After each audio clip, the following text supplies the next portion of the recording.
नमस्कार दोस्तों, psychology notes के अंतर्गत आज हम देखते हैं आगमन विधि एवं निगमन विधि। सबसे पहले देखते हैं हम आगमन विधि। आगमन विधि जिसे प्रेरक विधि के नाम से भी जाना जाता है, जिसे इंग्लिश के अंतर्गत इंडक्टिव मेथड के नाम से जाना जाता है। ये नाम आपको ध्यान रखना है दोस्तों कि इसे इंग्लिश में किस नाम से ज़्यादा, इंडक्टिव मेथड। इसके जनक हैं अरस्तु। इसके जनक कौन है? अरस्तु हैं। और इसे विकसित करने का काम पेस्टोलॉजी व बेकन ने किया था। ये ज़रूर ध्यान रखना है दोस्तों आपको, क्योंकि अरस्तु तो सभी को मालूम रहता है, लेकिन विकसित करने का काम किसने किया था? पेस्टोलॉजी व बेकन ने किया था। इस विधि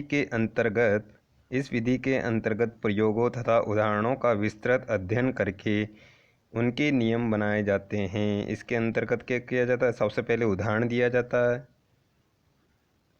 फिर बाद में उन उदाहरणों का अध्ययन करके उसके बाद में क्या किया जाता है? उन उदाहरणों का नियम बनाए जाते हैं। अगर क्वेश्चन परीक्षा में इस तरह आ जाए कि सबसे पहले उदाहरणों का प्रयोग कौन सी विधि के अंतर्गत किया जाता है, तो उसके अंतर्गत क्या आएगा? आगमन विधि।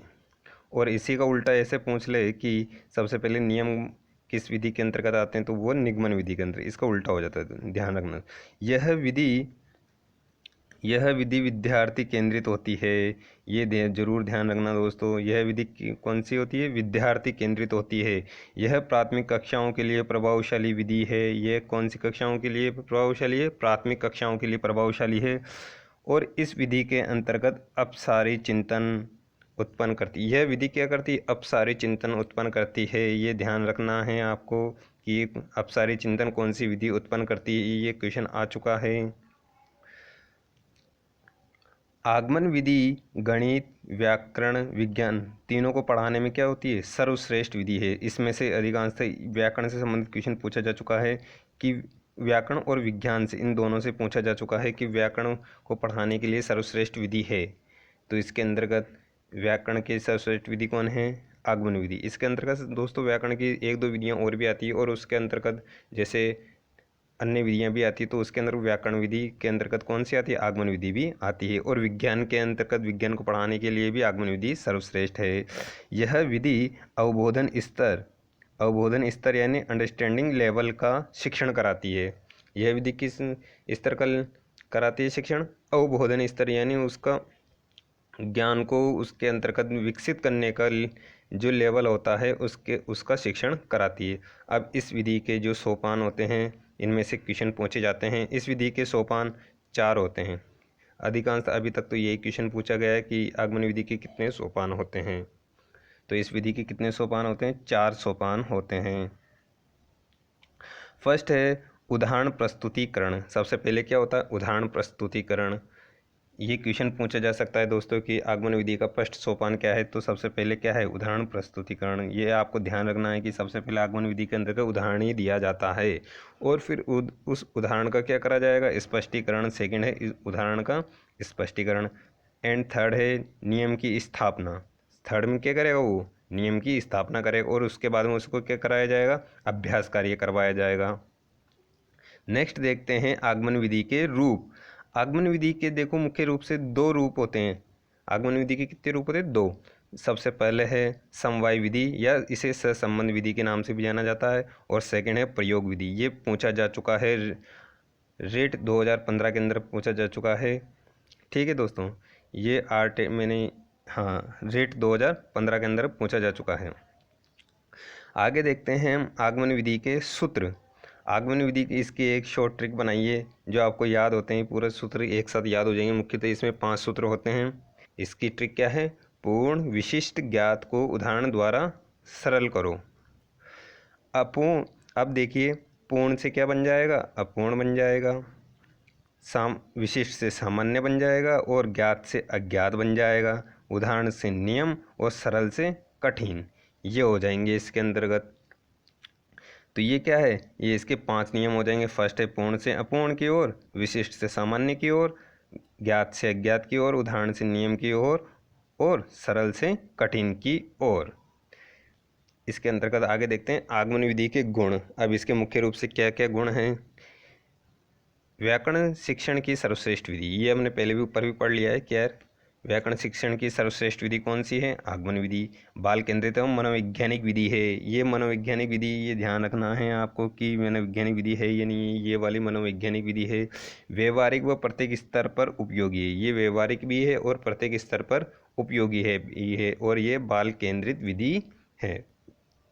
नेक्स्ट देखते हैं आगमन विधि के दोष। आगमन विधि के दोष क्या क्या हैं? पाठ्य पुस्तक पर आधारित नहीं होती। ये कि सबसे बड़ा दोष यही कहलाता है कि पाठ्य पुस्तक पर आधारित होती नहीं है। और सेकंड है पाठ्यक्रम समय पर समाप्त नहीं होता।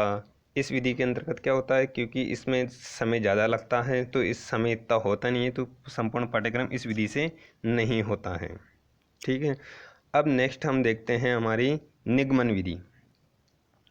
इसके अंतर्गत जो क्वेश्चन इस विधि में पूछे जाते हैं वो भी मैं आपको बताऊंगा। तो निगमन विधि देखते हैं, जिसे डिडक्टिव मेथड के नाम से भी जाना जाता है। इस विधि के जनक अरस्तु हैं। इस विधि में फर्स्ट है, इस विधि में शिक्षक पहले नियम बताता है। इस विधि में सबसे पहले शिक्षक क्या बताता है? नियम बताता है। उसी का उल्टा है आगमन विधि का।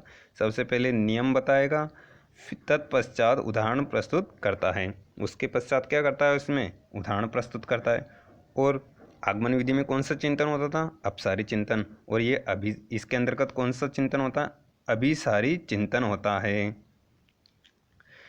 इस विधि से कम समय में अधिक प्रश्न हल कराए जा सकते हैं। इस विधि से क्या कराए जा सकते हैं? कम समय में अधिक प्रश्न हल कराए जा सकते हैं। पाठ्य पुस्तक का निर्माण इसी विधि से होता है, वह समय की बचत भी होती है। अगर आपके एग्जाम में क्वेश्चन आ जाए पाठ्य पुस्तक निर्माण में सहायक विधि होती है, तो कौन सी आएगी? उसके अंतर्गत निगमन विधि आएगी। और समय की बचत भी होती है। ये इस विधि के गुण हैं। अब देखते हैं निगमन विधि के सोपान या पद कौन कौन से होते हैं। निगमन विधि के देखिए 4 सोपान होते हैं या 4 पद होते हैं। सबसे पहले है नियम प्रस्तुत करना। उसी की तरह उसमें उदाहरण प्रस्तुत हुआ था, इसमें क्या होगा? नियम प्रस्तुत होगा। फिर सेकंड है नियम स्पष्टीकरण। उसके बाद में नियम का स्पष्टीकरण होगा और उदाहरण प्रस्तुत। और उसके बाद में क्या किया जाएगा? उन नियमों के द्वारा उदाहरण प्रस्तुत करे जाएंगे और बच्चे को क्या किया जाएगा? लास्ट में अभ्यास कार्य दिया जाएगा। नेक्स्ट देखते हैं निगमन विधि के रूप। निगमन विधि के भी कितने रूप होते हैं? 2 रूप होते हैं। पाठ्य पुस्तक विधि, इसके अंदर फर्स्ट कौन सा? पाठ्य पुस्तक विधि। और इसे अन्य नाम से भी जाना जाता है, तू पढ़ विधि के नाम से भी। इसका क्वेश्चन बना नहीं है दोस्तों, लेकिन बन सकता है कि पाठ्य पुस्तक विधि को अन्य किस नाम से जाना जाता है, तो तू पढ़ विधि के नाम से भी जाना जाता है। पाठ्य पुस्तक विधि को किस नाम से जाना जाता है?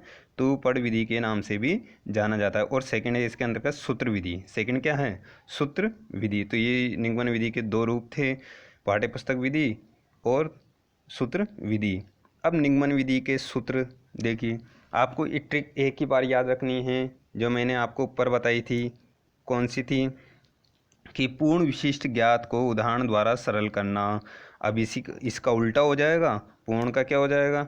अपूर्ण से पूर्ण की ओर हो जाएगा फर्स्ट, और सामान्य से विशिष्ट की ओर हो जाएगा, अज्ञात से ज्ञात की ओर, तथा नियम से उदाहरण की ओर, और कठिन से सरल की ओर। इसमें उल्टा हो गया है ना। और उसके अंतर्गत सीधा था।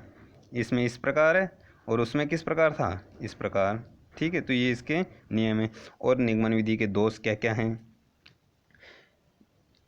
प्राप्त ज्ञान स्थायी नहीं होता। इसके अंतर्गत क्या होता है? प्राप्त ज्ञान स्थायी नहीं होता।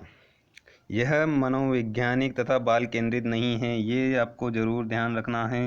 यह मनोवैज्ञानिक नहीं है दोस्तों। ये विधि अधिकांश इसके अंतर्गत आदमी बहुत कंफ्यूज होता है। यह मनोवैज्ञानिक नहीं है और बाल केंद्रित भी नहीं है। यह अमनोवैज्ञानिक विधि है। क्या है? अमनोवैज्ञानिक।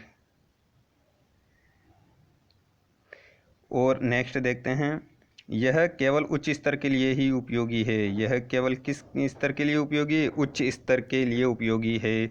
अब इसके अंतर्गत इन दोनों विधियों का एक जो मेन क्वेश्चन है वो एक बहुत सी बार आ चुका है दोस्तों। आगमन विधि एवं निगमन विधि एक दूसरे के क्या हैं? पूरक। ये जरूर ध्यान रखना है दोस्तों। ये अधिकांश ऑप्शन में रहता है विपरीत।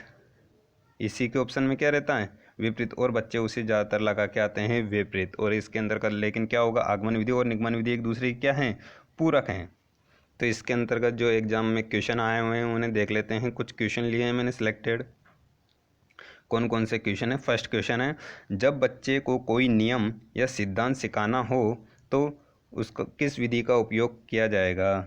जब बच्चों को नियम सिखाना हो, नियम किसके द्वारा बनाए जाएंगे, आगमन विधि के द्वारा उदाहरण देकर नियम बनाएंगे। तो उसके अंतर्गत आंसर क्या हो जाएगा, आगमन विधि। सेकंड है, आगमन विधि के रूप होते हैं। आगमन विधि के कितने रूप होते हैं, 2। ये क्वेश्चन आ चुका है दोस्तों रिट 2016 के अंतर्गत। और इसके अंदर ये फर्स्ट वाला क्वेश्चन ये कौन, यूपी टेट 2013 के अंतर्गत आया हुआ क्वेश्चन है। नेक्स्ट देखते हैं हम, विशिष्ट से सामान्य तथा स्थूल से सूक्ष्म की ओर शिक्षण सूत्र आधारित है। ये इसके अंतर्गत क्या आएगा, विशिष्ट से सामान्य की ओर। मैंने आपको बताया था ट्रिक, उसके अंतर्गत क्या है, विशिष्ट से सामान्य की ओर कौन सा चलता है, आगमन विधि, और सामान्य से विशिष्ट की ओर कौन सी चलती है, निगमन विधि। तो इसके अंतर्गत क्या हो जाएगा आंसर, आगमन विधि। नेक्स्ट देखते हैं, निगमन विधि का उपयोग है, निगमन विधि से संबंधित है। निगमन विधि का क्या उपयोग है कि मानसिक क्षमता को बढ़ाना। सेकंड है, वैज्ञानिक दृष्टिकोण का विकसित करना, सूत्र की स्थापना करना। सूत्र की स्थापना तो होती नहीं है इससे। सूत्र का प्रयोग करना, हाँ सूत्र का प्रयोग करना जरूर है निगमन विधि के अंतर्गत। देखिए सूत्र की स्थापना तो आगमन विधि से के अंतर्गत होती है। मानसिक क्षमता को बढ़ाना ये भी आगमन विधि के अंतर्गत, और वैज्ञानिक दृष्टिकोण विकसित करना ये भी आगमन विधि के हैं। ये तीनों क्या हैं, आगमन विधि के हैं। और इसके अंदर सूत्र का प्रयोग करना, इसके अंदर क्या होगा, नियम और सूत्र का दोनों का एक साथ, सबसे पहले किसका प्रयोग किया जाता है, सूत्र का और नियम का, दोनों का प्रयोग किया जाता है। नेक्स्ट देखते हैं हम, व्याकरण शिक्षण की आगमन विधि की विशेषता है। व्याकरण शिक्षण में आगमन विधि की क्या विशेषता है, सबसे पहले नियम बताना, नहीं नियम तो बताते नहीं हैं आगमन विधि के अंतर्गत, तो ये तो रॉन्ग है। पहले नियम का विश्लेषण करना, नहीं ये भी रॉन्ग। पहले मनोरंजन गतिविधियाँ करना, ये भी रॉन्ग है। पहले उदाहरण प्रस्तुत करना, ये राइट है, ये तो रॉन्ग है तीनों। और ये कौन सा है राइट, इसमें पहले उदाहरण प्रस्तुत करना। नेक्स्ट देखते हैं, ये क्वेश्चन आया हुआ सी टेट 20 सितंबर 2015 के अंतर्गत। और ऊपर वाला क्वेश्चन कौन से सन में आया हुआ था, पंजाब टेट के अंदर 2011 के अंतर्गत आया हुआ है। नेक्स्ट देखते हैं, निगमनात्मक तर्कणा में शामिल है। देखिए दोस्तों, निगमनात्मक तर्कणा शब्द आते हैं, बहुत सारे कन्फ्यूजन होते हैं। तर्कणा का मतलब क्या होता है, इन तर्क करना, ठीक है। तो इसके अंतर्गत आएगा सामान्य से विशिष्ट की ओर। निगमनात्मक क्या काम करता है, सामान्य से विशिष्ट की ओर चलता है, विशिष्ट से सामान्य की ओर, और ज्ञान का सक्रिय निर्माण और पुनर्निर्माण अन्वेषण करना। यानी सामान्य से विशिष्ट की ओर कौन सा चलता है, निगमनात्मक ही चलता है। और विशिष्ट से सामान्य की ओर कौन सा चलता है, आगमनात्मक, है ना, या आगमन विधि।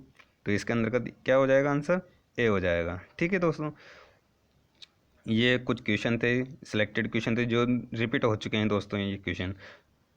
आगे हमारा चैनल सब्सक्राइब करें, और अगर आपको ये PDF नोट्स चाहिए तो हमारा चैनल सब्सक्राइब करें, और कमेंट बॉक्स में अपना ईमेल एड्रेस टाइप कर दें। उसी समय आपका PDF नोट्स आपके ईमेल एड्रेस पर भेज दिया जाएगा। थैंक यू, धन्यवाद।